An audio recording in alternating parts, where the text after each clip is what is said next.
Shalom keluargaku yang dikasihi Tuhan. Hari ini kita akan mendengarkan firman Tuhan ini.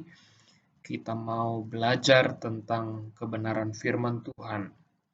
Di dalam Yeremia 9 ayat 23 dan 24 dikatakan demikian. Beginilah firman Tuhan. Janganlah orang bijaksana bermegah karena kebijaksanaannya. Janganlah orang kuat bermegah karena kekuatannya. Janganlah orang kaya bermegah karena kekayaannya. Tetapi siapa yang mau bermegah, baiklah bermegah karena yang berikut, bahwa ia memahami dan mengenal Aku, bahwa Akulah Tuhan yang menunjukkan kasih setia, keadilan, dan kebenaran di bumi. Sungguh semuanya itu kusukai. Demikianlah firman Tuhan. Keluargaku yang dikasihi Tuhan, saya mengambil topik hari ini adalah mengenal Tuhan atau mengenal Allah.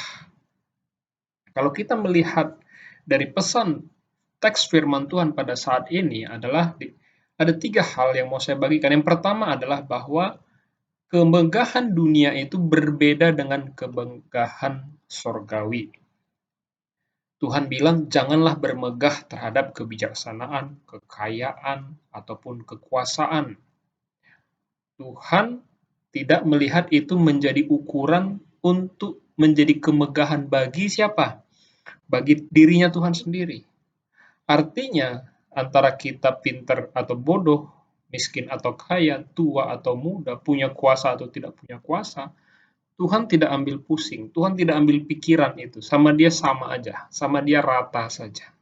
Itu pekerjaan yang ada di dunia. Itu adalah tingkah lakunya orang-orang dunia yang sebenarnya sedang dikuasai oleh kegelapan. Karena yang menjerumuskan atau yang menawarkan kepada Tuhan Yesus kemegahan dunia itu adalah iblis. Jadi kita ambil belajarnya dari situ.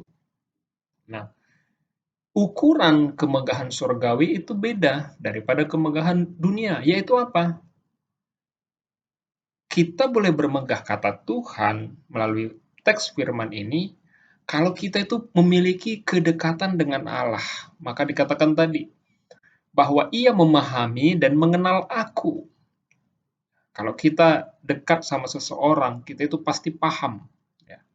Dari wajahnya saja kita tahu, dari intonasi kata-katanya saja kita tahu sebenarnya apa sih isi hati orang ini. Kalau kita dekat, kalau kita bersahabat. Jadi kemegahan yang diinginkan Tuhan adalah kalau orang-orang itu bersahabat atau dekat dengan Allah. Orang-orang yang memahami siapa Allah. Siapa Allah itu? Tidak lagi ragu dia tentang keilahian. Justru dia sudah paham. Orang-orang seperti ini, kalau dikatakan dengan firman ini, tidak lagi bermegah kepada hal-hal duniawi, tidak menjadi suatu patokan yang begitu, begitu penting hal-hal duniawi. Jadi, kalau ditanya Allah itu yang bagaimana, memahami Allah yang benar itu bagaimana, di teks firman Tuhan dikatakan bahwa Allah yang benar atau Allah yang sebenarnya Allah itu adalah Allah yang setia, Allah yang adil, dan Allah yang benar. Maka dikatakan tadi dalam firman Tuhan bahwa Akulah Tuhan yang menunjukkan kasih setia, keadilan, dan kebenaran di bumi. Jadi Allah yang benar, Tuhan yang benar itu selalu dia setia, selalu dia adil, dan selalu dia benar.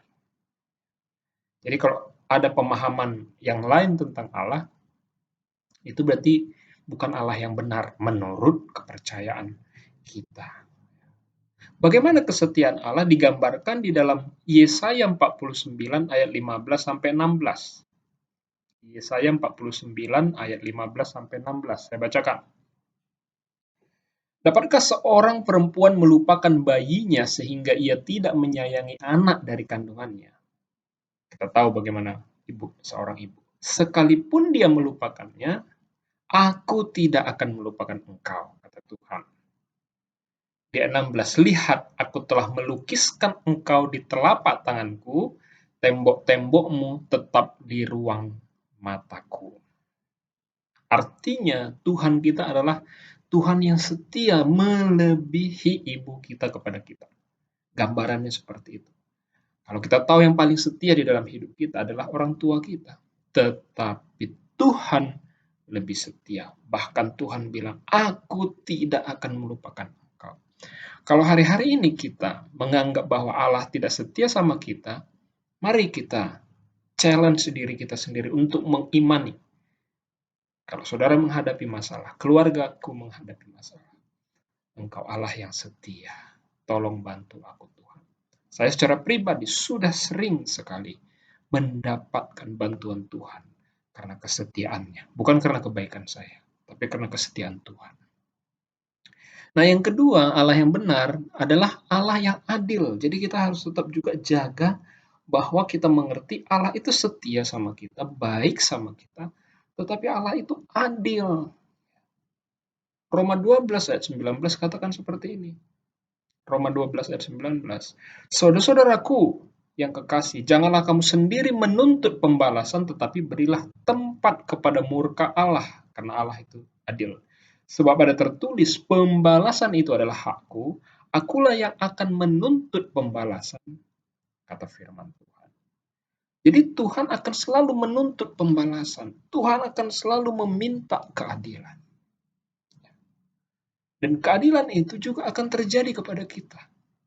Maka kita juga harus hati-hati di dalam kehidupan kita. Kalau kita banyak mencederai hati orang, keadilannya adalah kita punya banyak musuh. Kalau kita banyak bicara sembarangan, membuat orang sakit hati, yang ada adalah banyak orang yang akan menyingkir dari kita. Tidak mau bersahabat sama kita. Kalau kita makan berlebih misalnya, keadilannya adalah ya kita sakit. Oh, tapi aku sekarang nggak sakit, sehat. Ya, waktu Tuhan ada waktu yang terbaik. Karena Tuhan itu adil. Alam itu adil. Jadi apa yang kita tabur, pasti kita tuai. Di situ keadilan Allah. Nah, yang ketiga, bahwa Allah adalah kebenaran. Di dalam bilangan 23 ayat 19, bilangan 23 ayat 19 dikatakan demikian. Allah bukanlah manusia sehingga ia berdusta, bukan anak manusia sehingga ia menyesal. Masakan ia berfirman dan tidak melakukannya, atau berbicara dan tidak menepatinya. Allah adalah Allah yang benar. Kalau dia bicara, dia katakan A, pasti terjadi A. Karena dia tidak mau berbohong. Apa yang dia katakan, pasti dia lakukan. Apa yang dia janjikan, pasti dia akan tepati. Kalau Yohanes 3:16 katakan, bagi siapa yang percaya kepada Allah, di dalam anak tunggal Allah, maka dia beroleh kehidupan yang kekal. Ini adalah janji yang bisa kita terima. Kenapa? Kita punya Allah yang benar. Dia pasti selalu menepati janji-janjinya. Gitu ya. Jadi artinya adalah bahwa Allah kita itu adalah Allah yang dia itu setia, dia itu adil, tetapi juga dia itu Allah yang benar, yang setia kepada janji-janjinya. Yang apa dia katakan A, maka terjadi A. Kalau dia akan bawa saudara dan saya masuk kepada kerajaan surga, dia adalah Allah yang benar, akan membawa saudara dan saya masuk ke dalam kerajaan surga. Apa yang kita pelajari hari ini? Ada 2 poin yang saya dapat pada hari ini untuk kita belajar. Yang pertama, Allah yang setia, Allah yang adil, dan Allah yang benar adalah Allah yang mencukupkan segala sesuatu bagi hidup kita. Kalau tadi kita cerita bahwa dunia ini dengan kemegahannya, bahwa kekayaan, kebijaksanaan, kekuasaan, orang patut bermegah kepadanya. Kenapa? Karena orang takut miskin. Orang takut tidak berkuasa. Orang takut bodoh. Tetapi, kalau kita mengenal Allah, maka kita tahu Allah yang akan membuat kita kaya. Allah yang akan membuat kita pintar. Allah yang akan membuat posisi kita baik. Dari situ dulu caranya. Maka kita percayakan hidup kita kepada Allah yang setia, Allah yang adil, Allah yang benar itu. Kita cari dunia, kita kejar semuanya untuk mencari kenyamanan.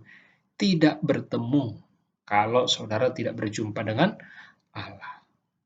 Yang kedua, Allah yang setia, Allah yang adil, Allah yang benar adalah Allah yang mampu membuat kita menjadi orang yang mulia. Walaupun mungkin kita tidak berkuasa, kita tidak kaya, dan kita tidak pintar-pintar amat. Tetapi yang pasti, orang yang mengenal Allah akan mulia. Saya pernah melihat ada orang-orang yang biasa-biasa saja hartanya. Tetapi apa yang keluar dari mulutnya saya suka. Apa perbuatannya dalam hidupnya yang kita juga merasa senang. Ya. Kita suka dia ada. Bukan karena kayanya, bukan karena pinternya, bukan karena hebatnya. Kadang-kadang orang kaya, kadang-kadang orang pintar. Gak mau bersahabat sama kita. Kadang-kadang kita lebih senang ngobrol sama orang yang mungkin dia tidak semuanya punya yang hebat-hebat. Tetapi dia punya hati yang memperhatikan kita. Dia punya hati yang bicaranya itu lemah lembut, yang mau membantu kita, mendukung kita, selalu ada bersama-sama dengan kita. Orang-orang ini akan menjadi mulia. Tapi orang yang seperti ini adalah orang yang mengenal Allah. Demikian firman Tuhan pada hari Minggu ini. Biarlah apapun yang hari-hari ini kita cari, jangan lebih daripada pengenalan kita akan Tuhan. Sekali lagi, dalam Matius dikatakan, carilah dahulu kerajaan Allah. Apakah kita sudah mencari? Apakah kita sudah kenal Allah? Tuhan memberkati.